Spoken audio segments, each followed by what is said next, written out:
Welcome to Chopstick Travel. We're Luke and Sabrina, and today we are in Dubai in the United Arab Emirates. In this episode, we're going to be showing you more of what old Dubai has to offer, tasting some traditional street foods in this multicultural city. It's going to be a great episode, so make sure you stay tuned until the end. Let's go explore Dubai.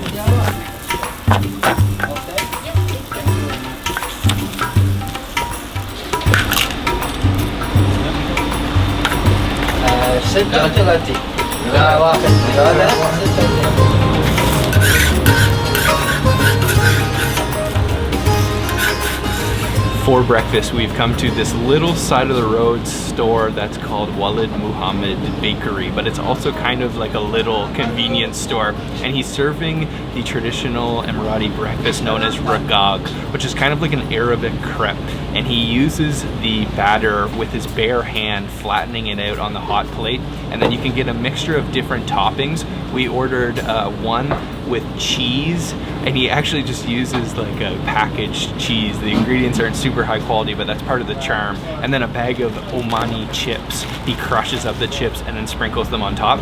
And then we got a second one with egg and cheese. So this one here is the cheese with Omani chips. You can see underneath there, and it is super, super crispy. I'm gonna put the plate down and just pick it up, almost like a piece of pizza.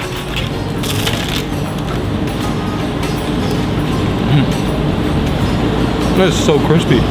You get the super, super crunchy chips on the inside, and then the Rgag itself is very thin on the outside and also crispy.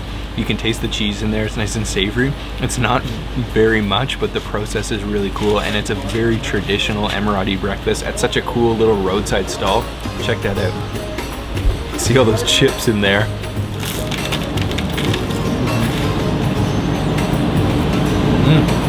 This one is the egg, and you can feel it's got a little bit more of a kind of flimsiness to it because that egg has kind of soaked into the Rgag. Yeah, that one is hearty. Another thing served here at Walid Muhammad's Bakery is dango, which is a traditional Arabic dish. This one goes really far back. It's got a long history. Basically, it's just boiled chickpeas, and he's actually added a little bit of a chili sauce and a little bit of a lemon sauce too, and it's swimming in some of that water that it was boiling away in. This is a very traditional Arabic dish. Yum. Oh, it's actually got quite a big kick to it. You can taste the sourness from the lemon, all the flavors from those two sauces, and then those chickpeas are very, very soft, and the soup has maybe a little bit of just salt, maybe some spices, but it's very simple in flavor.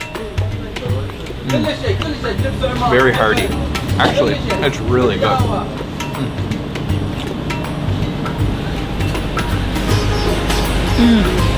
Oh wow. So soft. So soft, and this is definitely a very filling breakfast. Very healthy too. You can't go wrong with something like this. That was a really cool spot and delicious food. The owner here is Iranian, and this is such a cool contrast to a lot of the big city here in Dubai. A very small, modest, humble stall serving good food. Thank you.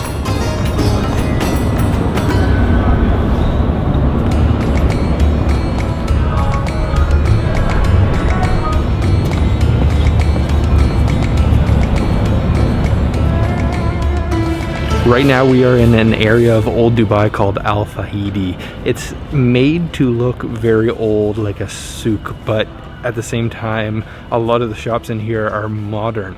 But it's got a really cool atmosphere to it, very cool for photography. We're gonna walk around and explore a little bit more. There's a lot to see here in old Dubai.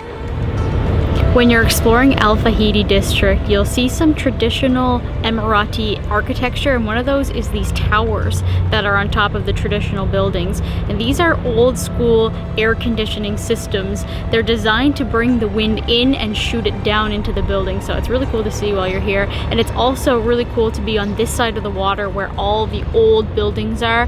And then you can just look over there, and then there's a bunch of new buildings.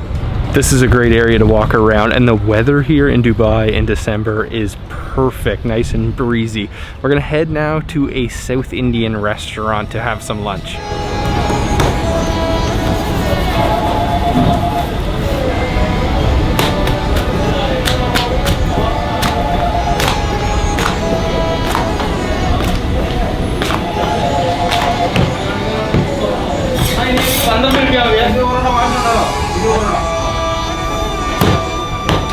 This is Araman restaurant. It's an authentic South Indian restaurant here in Dubai. They're famous for a couple things, but one thing they're famous for is their paratha. The way that they make it is they thin out the dough very thin, then they kind of roll it and then flatten it once more, fry it, and then once it's done being fried, he fluffs it and pounds it and beats it with his hands to make it into this really unique texture.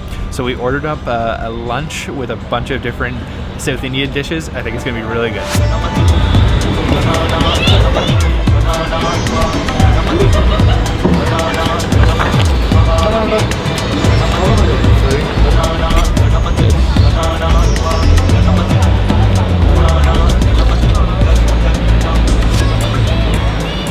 We've got a huge spread of South Indian dishes. So starting over here, usually this would be served on a banana leaf, but I think because of COVID, they're not serving it. We've got the pampadan on the top here, a couple sambals. I think this is a plum, this is a coconut sambal, some chutneys, veggies, pickles, and then over here is their famous beef fry. So coated in just tons of spices. Back here we've got a fish curry, and then they serve it all with rice, and then they call it a sambal that they put it on top. Now this here is kind of interesting. You don't want to put this on your rice. This is actually dessert. And then this is their famous paratha. You can see, look at that crazy texture because he pounds it up like that.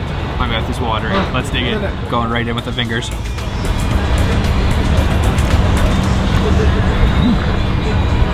Yum. The sambal that they put on top definitely has some mango in it because it's really fruity. Yum. Okay, next up, the beef fry. Going with a little bit of that sambal and the beef. Oh man, yum. It's actually very similar to beef rendang. It's got that coconut and it's definitely been cooked down in some coconut cream, and it finishes really spicy. That beef is so tender, but the outside is a little bit more firm than the inside. Okay, let's try some of their paratha now. Such a unique texture to it. And I'm gonna go in with the paratha for some fish curry. Grab a chunk of that fish, lap up that curry. Look at how beautiful that is.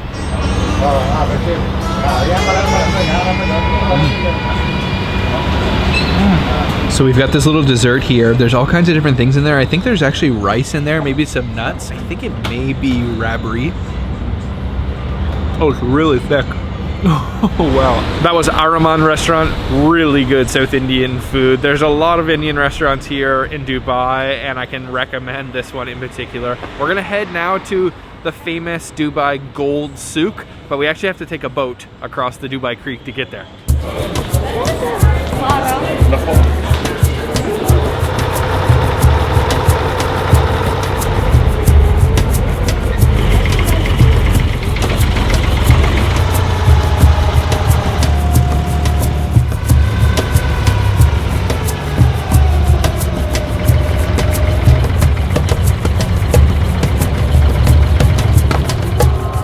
So you can take these little water taxis, they're called abras. They take you across the Dubai Creek and it only costs 1 dirham.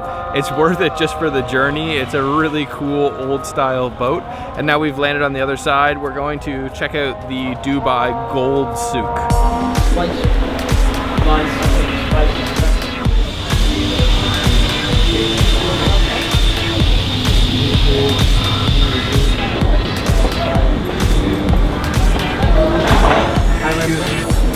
Here at the Gold Souk, you could find just about anything gold. Bracelets, earrings, rings, even headpieces, scarves, full bodysuits, all made of complete gold. You can also find a lot of pearl products here, and everything is regulated for the price. Only negotiate the craftsmanship of the gold. It is absolutely insane. This is one of the best places to come and get gold in the world. This place is craziness. You could spend your life savings here in a matter of minutes. And we're actually gonna jump back on the Abra now, head back to the other side of Dubai Creek and go have dinner.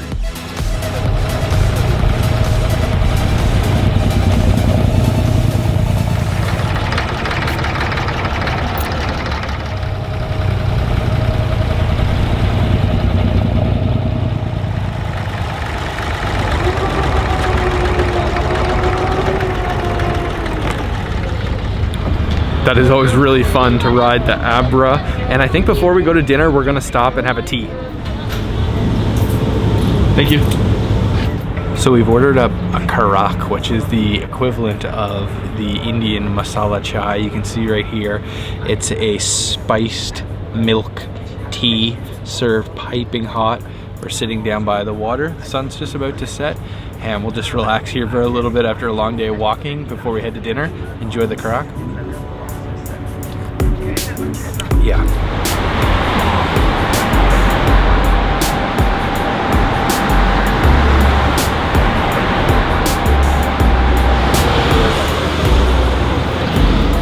This is Al Ustad Kebab restaurant. This is a Persian kebab restaurant, arguably one of the most famous restaurants in all of Dubai, and it's been around since 1978. The walls are just covered in photographs of different people who have visited. I even saw Mark Wiens on one of the pictures back there, and we've ordered up some incredible looking food. So let me introduce it. It looks like just green onions, actually. This is a yogurt dip with mint. And then over here we've got a nice plate of veggies, cucumbers, onions, and tomatoes, some lemon and a chili. And then this is the real pièce de résistance. This is the kebab plate. So we've got this famous yogurt kebab. So marinated in yogurt, this is mutton. This one is also mutton, but this is the shish kebab, and then this is the chicken shish, couple french fries, and then some bread. And then this is really cool. This is the rice with saffron rice on top, some raisins, and then check this out. They just give you a little thing of butter, which you're supposed to just open up and drop right on top of the rice. There we go. So that is super, super cool. Just butter rice. I think I gotta start with the yogurt kebab. Take some of that, put it on top of the rice. Maybe I'll even take a little bit of butter here, some of the saffron rice, some of those raisins, and try that.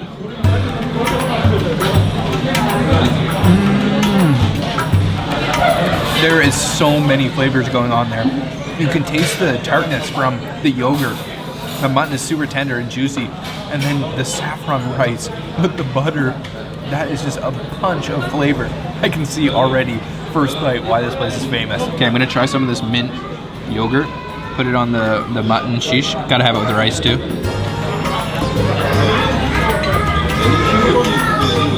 Completely different flavor than the yogurt kebab. This mutton kebab has been spiced up with all kinds of different things. But really, this rice is just incredible. With the butter and then with the raisins, you could eat it alone. So many different spices going on in there.